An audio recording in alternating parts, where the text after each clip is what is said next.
안녕하세요. 8월 15일 월요일 말드라에 오신 여러분들을 환영하고 축복합니다.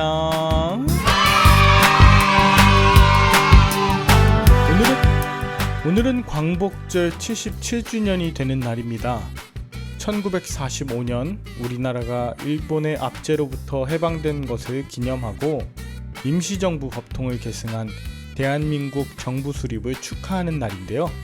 광복절의 광은 한자로 빛광에 되찾을 복으로 나라를 다시 되찾은 기쁨의 날이란 뜻인데요. 그런데 우리나라뿐 아니라 우리가 계속 살펴보고 있는 이스라엘도 430년간 애굽의 압제를 받다가 출애굽하지 않았습니까? 또한 바벨론의 포로가 되었던 이스라엘이 70년 만에 고국으로 돌아오게 되는 일도 있었죠. 이것은 우리나라의 광복과 이스라엘의 출애굽, 바벨론 포로 귀환 등 모든 것이 인간적인 노력과 힘이 아닌 하나님이 선물처럼 주신 은혜의 사건이 아닐 수 없다는 뜻입니다. 그리고 더 나아가 이러한 일을 반복하지 않도록 누군가의 지배와 압제를 받는 자가 아닌 참 하나님의 백성이자 자녀로 살아가는 것, 그것이 바로 진정한 빛을 되찾는 그리스도인들의 광복 아닐까요?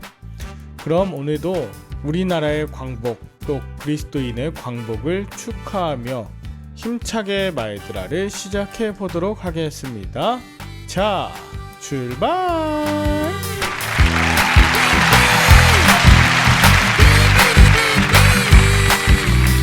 오늘은 신명기 33장입니다.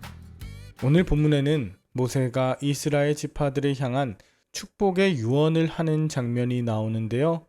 1절에 보면 모세를 하나님의 사람이라 하고 죽기 전에 이스라엘을 축복한다고 합니다. 하나님의 사람이 이스라엘을 축복할 때는 개인적인 감정이나 생각이 아닌 바로 하나님의 말씀과 언약에 따라 유언하는 것을 생각해 볼 수 있죠. 게다가 2절에 여호와께서 때에 따라 찾아오시고 임재하셨다는 것, 3절 그것이 바로 하나님이 이스라엘을 사랑하셨다, 이것에 대해 말씀하면서 4절에 이르러 이스라엘을 야곱의 총회의 기업이라고 말씀하며 창세기 49장에 야곱이 죽기 전 12아들을 향해 했던 축복과 오늘 모세의 축복이 자연스럽게 오버랩되도록 합니다. 이것은 이스라엘이 하나의 조상으로부터 나온 한 가족이자 또 하나님의 변함없는 신실하심에 대해 약속하는 것인데요.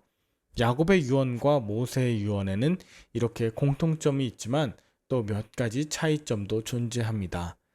가장 큰 특징이자 차이점은 야곱은 시므온과 레위를 저주하는 장면이 있었는데 모세는 저주하지 않고 모두에게 축복을 전한다는 것입니다. 그러나 시므온에 대한 언급이 없어요. 아마도 시므온이 바알볼 사건으로 인해 심판받고 소수만 남아 유다 지파로 흡수된 것으로 보입니다. 그래서 12지파를 축복하는데 시므온 대신 레위와 요셉이 포함된 12지파가 축복을 받고 있어요.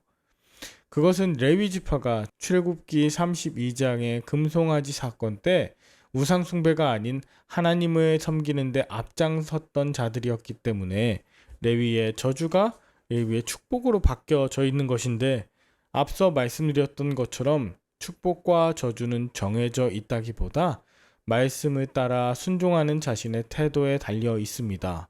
잠시 축복에 대해 언급을 하자면 구약에 나오는 복을 받다, 또 축복하다라고 하는 단어는 바라크라고 하는 단어인데요. 이것은 기본적으로 무릎을 꿇다, 이런 뜻을 갖고 있어요. 그래서 복을 받고 축복한다는 것은 무릎을 꿇으며, 즉 축복하는 자가 아니라 복을 받는 자의 자세를 강조하는 단어가 바로 이 바라크라고 하는 단어입니다.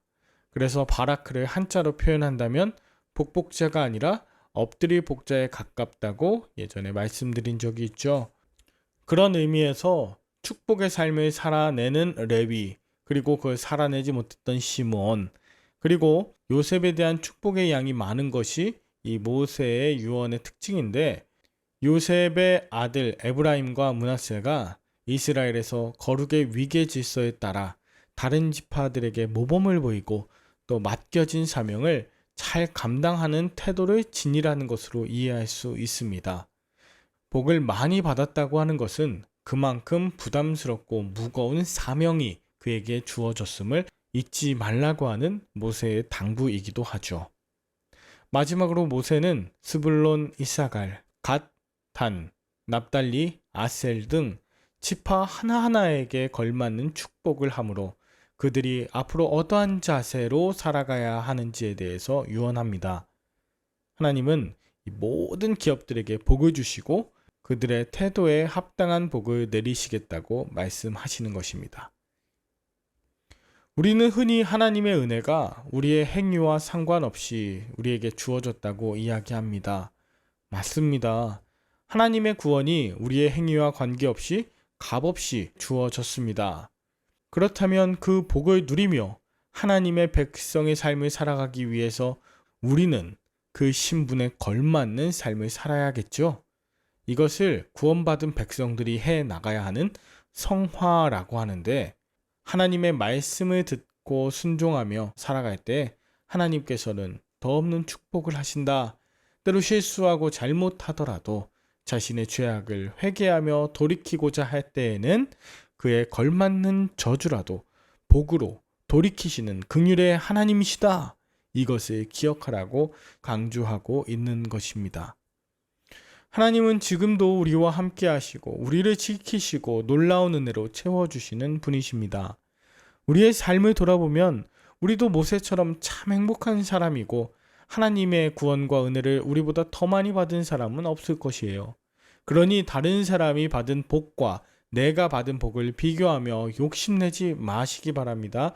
또한 하나님은 내게 가장 좋은 곳으로 우리 삶에 함께하여 주시고 그 복을 받고자 하는 우리의 태도를 통해 더 풍성한 삶을 누리고 그것을 흘려보내도록 인도하여 주실 것입니다. 여러분은 오늘 무엇을 느끼셨나요? 우리도 마지막 순간에 원망이나 아쉬움이 아닌 그저 하나님의 은혜와 축복만 전할 수 있을까요? 그 축복을 받아 누리며 흘려보내는 복의 근원으로서 살기 위해 하나님께 엎드리며 나아가고 이웃에게도 늘 나를 낮추며 섬기시겠습니까? 받은 은혜와 복을 감사하며 가장 값진 인생을 사실 수 있는 모든 말들아 식구들 되시길 응원합니다. 마지막까지 포기하지 말고 최선을 다해 복음 증거자의 삶을 살아냅시다. 함께 기도할까요? 하나님 아버지, 모든 순간, 모든 시간 하나님의 인도하심으로 지금의 제가 있습니다. 실수하고 쓰러져 눈물로 돌이켰던 순간, 또 하나님께서 나를 포기하지 않고 지금까지 인도하셨던 그 은혜를 기억합니다. 앞으로 남은 시간도 하나님 나라 백성으로 살게 하시고 거룩한 성화의 과정에서 예수 그리스도의 태도와 자세를 본받아 살아내는 우리 모두 되게 하여 주시옵소서. 감사하며 예수님의 이름으로 기도합니다. 아멘. 오늘도 좋은 하루 되시길 바라며 저는 내일 다시 찾아뵙겠습니다. 샬롬.